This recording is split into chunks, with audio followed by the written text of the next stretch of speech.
Hi, my name is Richard Rogers and I live on a ranch near Magdalena, New Mexico. One of my new knives for Columbia River this year is the Inara.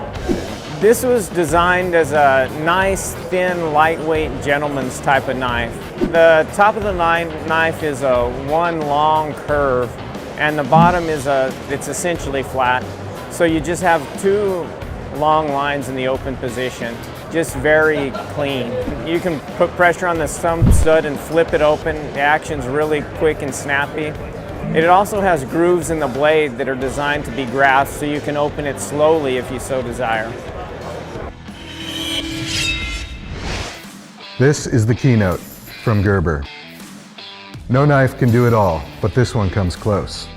Deployment of the dual-use blade is initiated with the starter tab and finished with your thumb or nail nick. The blade is stout, giving you both a scraping and a cutting edge.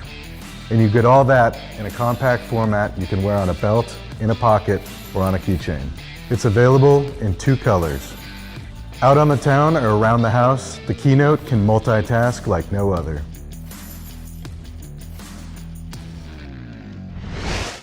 The Antic, Model 8710, a Kershaw Originals design. The Antic measures 5.5 inches in overall length and weighs 3.1 ounces. It opens manually with a thumb stud and features a stainless steel handle with a blue PVD coating. The Antic features an oversized keyring and lanyard hole integrated into the steel backspacer. The blade is 1.75 inches and made of 8CR13 MOV steel with a bead blasted finish. The pocket clip is a single position tip-down carry. To keep the blade securely open, it utilizes a frame lock. The backspacer also includes an integrated screwdriver, pry tip, and bottle opener.